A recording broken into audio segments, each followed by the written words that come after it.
قرآن مجید میں فرمایا ہے کہ لَقَدْ مَنَّ اللَّهُ عَلَى الْمُؤْمِنِينَ إِذْ بَعَثَ فِيهِمْ رَسُولًا، فرمایا تحقیق اللہ نے مومنوں پر احسان فرمایا ہے کہ انہیں اپنا رسول عطا فرمایا ہے۔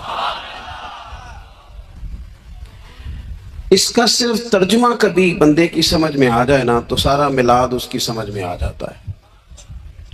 صرف اس آیت کا آسان سادہ ترجمہ اگر سمجھ لیا جائے کہ رب کہتا ہے میں نے احسان کیا تم پر، تمہیں اپنا رسول دے دیا ہے۔ وہ دو عالم کی رحمت ہیں، وہ جہاں چاہتے وہیں رہتے، یہ تو ان کی مہربانی ہے کہ یہ عالم پسند آیا۔ نبی پاک صلی اللہ تعالی علیہ وسلم ہمارے اوپر رب کا سب سے بڑا احسان ہے، اور اللہ تبارک و تعالیٰ نے سسکتی، تڑپتی، بے چین، پریشان، تکلیف میں مبتلا اپنی مخلوق پر رحم فرمایا اور رسول کریم عطا فرمائے۔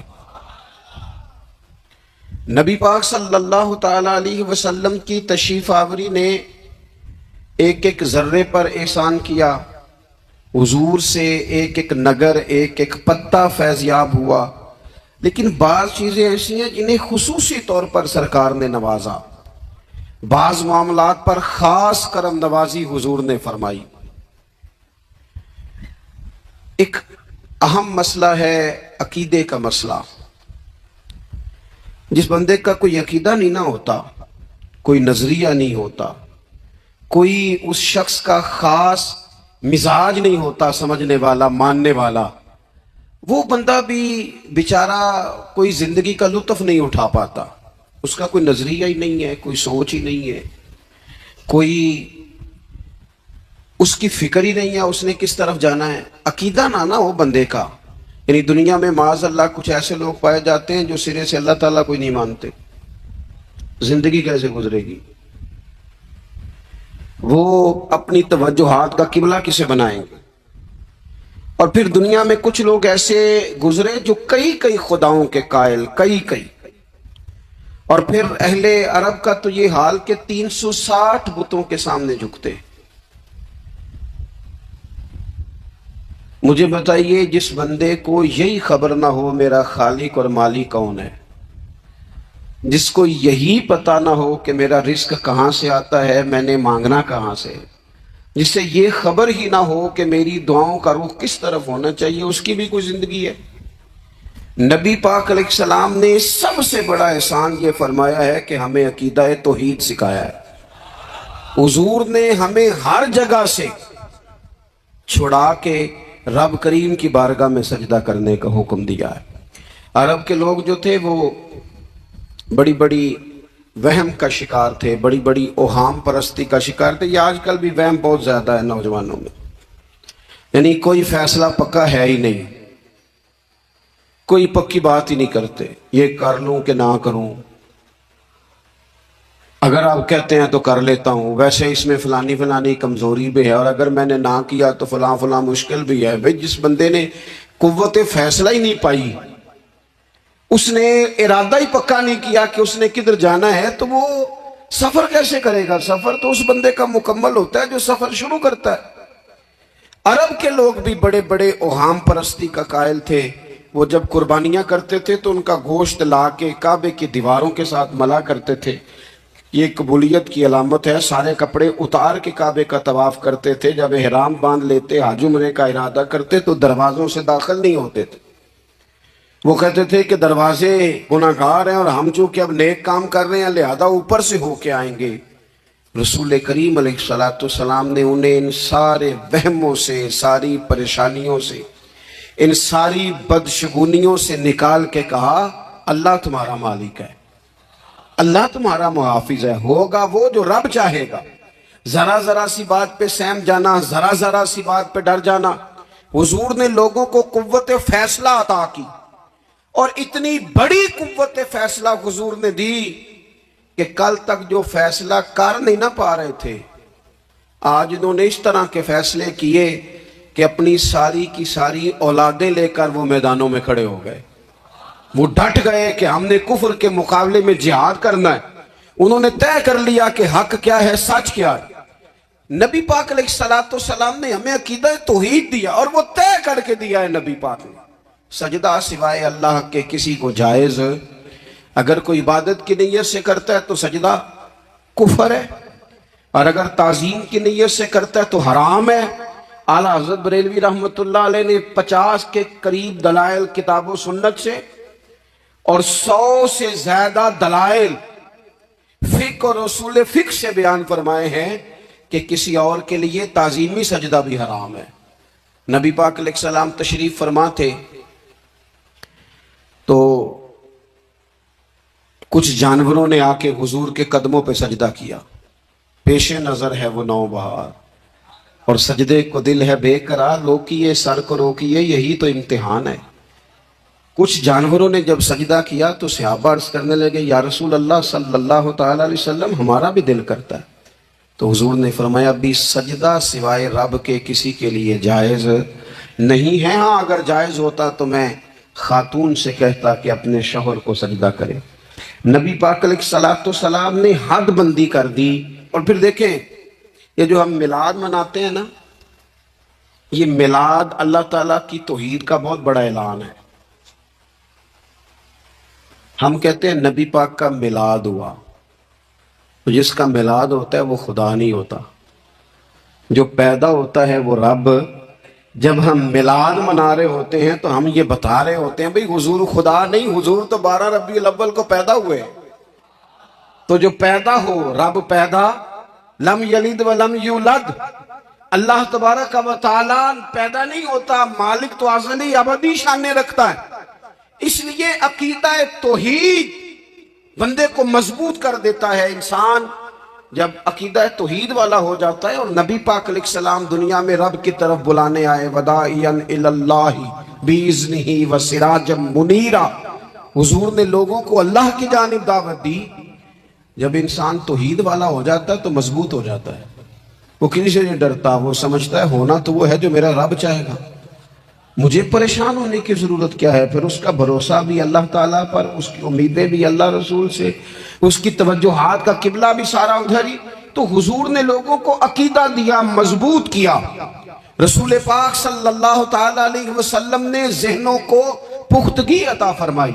تو سب سے بنیادی چیز حضور کا جو احسان ہے وہ عقیدہ ہے۔ پھر بعض خاص طبقات پر حضور نے خاص احسان کیا۔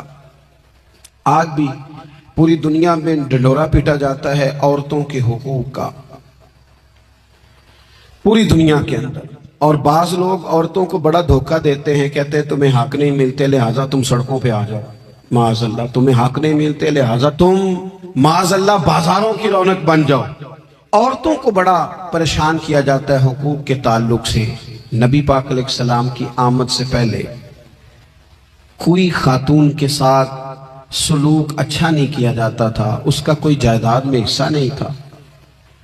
عورت کا خامد اگر فوت ہو جاتا تو اپنے سسرال کے خاندان کی پراپرٹی بن جاتی معاذ اللہ، اور جس کے مرضی چاہے سپرد کر دیتے۔ ہندوستان کے بعض علاقوں میں ایسی کبھی رسمیں بھی پائی جاتی تھی کہ بعض عورتیں اپنے خامد کے ساتھ جل جانا مناسب سمجھتی تھی کہ بعد میں کوئی زندگی تو ہوگی نہیں، اور بیوہ خاتون اور طلاق یافتہ خاتون، اس کے بارے میں تو لوگوں کا خیال تھا کہ شاید یہ خاتون بالکل سوسائٹی اور سماج کا حصہ ہی نہیں ہونی چاہیے۔ قربان جائیں، یہ اعزاز میرے نبی پاک نے دیا ہے۔ حضور نے پہلی شادی ہی اس خاتون سے کی ہے جن کا پہلے بھی نکاح ہو چکا تھا، اور خاتون کو حضور نے حقوق دیے، جائیداد میں حصہ دیا۔ کہا جو بیٹیوں کی بہنوں کی پرورش کر کے آئے گا اور اچھی پرورش کر کے انہیں روانہ کر دے گا، جس طرح میری 2 انگلیاں جڑی ہوئی ہیں میرے ساتھ جڑ کے جنت میں جائے گا۔ اور ایک روایت میں فرمایا کہ جب کسی کے ہاں بیٹی پیدا ہوتی ہے نا تو اللہ فرشتوں کو بھیجتا ہے، اور وہ اس کے گرد کھڑے ہو جاتے ہیں اور گھر والوں کو سلام کہتے ہیں، اور کہتے ہیں یہ ضعیفہ ایک ضعیفہ سے پیدا ہوئی ہے، یہ کمزور، یعنی صنف کے لحاظ سے کمزور نازک بچی ایک نازک ماں سے پیدا ہوئی ہے۔ فرشتے کہتے ہیں جو اس کی پرورش کرے گا نا اللہ قیامت تک اس کی مدد کرے گا۔ اس کی ہمیشہ مدد ہوتی رہے. اور نبی پاک صلی اللہ تعالیٰ علیہ وسلم کی خدمت میں آ کے جب خواتین نے کہا تو نا یا رسول اللہ ہمارے تو دین دنیا کے معاملات میں مردوں کے تعلق سے کمزوری ہے، کئی دن تو ہم ویسے نماز نہیں پڑھ سکتی مہینے میں، کئی دن تو ہم ویسے عبادات کے قریب نہیں جا سکتی، جہاد پہ ہم نہیں جاتی، گواہی ہماری مردوں کے برابر نہیں، تو یا رسول اللہ صلی اللہ علیہ وسلم ہمارا بھی کوئی اعزاز ہے. تو حضور نے فرمایا جب کوئی خاتون حاملہ ہوتی ہے نا تو اللہ اسے اتنا ہی ثواب دیتا ہے جتنا جہاد کرنے والے کو ثواب دیتا ہے، اور جب بچہ پیدا ہوتا ہے تو اللہ تعالیٰ اسے شہادت کا درجہ عطا کرتا ہے، اور جب وہ بچوں کو دودھ پلاتی ہے تو رب اسے غلام آزاد کرنے کا ثواب عطا کرتا ہے. ایک دفعہ نا نبی پاک صلی اللہ تعالیٰ علیہ وسلم کی خدمت عالی مرتبت میں حضرت عائشہ صدیقہ رضی اللہ تعالیٰ عنہ نے ایک واقعہ عرض کی حضور آج میرے ساتھ عجیب معاملہ ہوا. میں گھر میں اکیلی تھی تو ایک خاتون 2 بیٹیوں سمیت آئی. اس نے کہا کہ میں بھی بھوکی ہوں، میری بیٹیاں بھی پریشان ہیں، کھانا نہیں کھایا. سیدہ پاک کہتی ہیں یا رسول اللہ میرے پاس بھی 3 کھجوریں تھیں گھر میں پڑی، یہ 2 جہاں کے شاہ ہیں پر پاس کچھ رکھتے نہیں، اور 2 جہاں کی نعمتیں ہیں ان کے خالی ہاتھ میں. فرماتی ہیں وہ 3 کھجوریں میں نے ان 3 ماں بیٹیوں کو دے دی. ماں نے پہلے ایک کھجور دونوں بیٹیوں کو دی، پھر بچیاں وہ کھجور کھا کے ماں کی طرف دیکھنے لگی تو جو کھجور ماں کے پاس تھی اماں نے اس کے بھی 2 حصے کر کے بیٹیوں میں بانٹ دیے. حضرت عائشہ عرض کرنے لگی یا رسول اللہ میں نے یہ بڑا نرالا رنگ دیکھا ہے، ماں کا اپنے بچوں سے پیار کا انداز. تو حضور نے کیا فرمایا؟ نبی پاک علیہ الصلوۃ والسلام فرمانے لگے سن پھر اللہ تعالیٰ نے اس عورت پر جنت کو واجب کر دیا ہے. فرمایا اللہ نے اسے جہنم سے دور کر دیا ہے جو بیٹیوں کے معاملے میں آزمایا گیا، اور جس نے پھر ان کے ساتھ اچھا سلوک کیا. اپنا حضور کا عمل یہ تھا کہ حضور کی بڑی صاحبزادی سیدہ زینب رضی اللہ تعالیٰ عنہ یہ حضور کی سب سے بڑی صاحبزادی ہیں. یہ بخاری میں آپ کو ملے گا کہ ان کی بیٹی جناب امامہ بنت زینب چھوٹی سی عمر تھی تو جب حضور نماز کے لیے آتے تھے تو نواسی کو اٹھا کے ساتھ لے آتے تھے، اور وہ حضور نماز پڑھتے تھے تو وہ نبی پاک کے کندھوں پہ کھیلتی تھی. حضور نے عملاً بیٹیوں سے پیار کرنا سکھایا. بیٹیوں سے محبت کریں، بیٹیوں سے پیار کریں. بیٹیاں بڑی خیرخواہ ہوتی ہیں، بیٹیاں ماں باپ کی بڑی وفادار ہوتی ہیں، بیٹیاں بڑا خاص تعلق رکھتی ہیں. جوانوں آپ سے بھی کہوں گا بہنوں کی طرف توجہ رکھیں. جو کسی کی بہن آپ کے گھر ہے اس کا بھی خاص احساس کریں، وہ بھی کسی کی بہن ہے، لیکن اپنی بہن کے ساتھ بھی خاص نسبت کا تعلق قائم رکھیں. رشتوں میں اعتدال ہونا چاہیے. اس صنف کو نبی پاک علیہ السلام نے خاص کر کے نوازا ہے، اور ہمارا بھی ان کے ساتھ خاص رشتہ ہونا چاہیے. اسی طرح کا معاملہ یتیموں کے ساتھ ہے، کمزوروں کے ساتھ ہے. دیکھو آج نا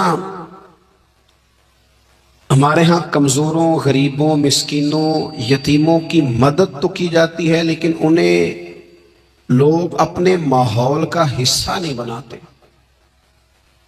یعنی کبھی گئے تو غریبوں میں آٹا بانٹ آئے، کبھی گئے تو غریبوں میں جا کے کپڑے تقسیم کر آئے، کبھی گئے تو غرباء کو کچھ وقتی طور پر کچھ ضروریات زندگی دے دی، کبھی عیدیاں بانٹ دی، کبھی سیلاب زدگان میں چلے گئے. غرباء کو کچھ نہ کچھ صدقات تو دے دیے جاتے ہیں، ان پر کچھ خیرات تو کر دیا جاتا ہے، لیکن انہیں سوسائٹی کا ماحول کا حصہ نہیں بنایا جاتا. ایسا نہیں ہوتا کہ ان غرباء کے بچوں کو اٹھا کے بڑے شہروں میں لایا جائے، ان کی تعلیم کا خیال کیا جائے، انہیں اپنے ماحول میں رکھا جائے، ان کی بہترین پرورش کا بندوبست کیا جائے.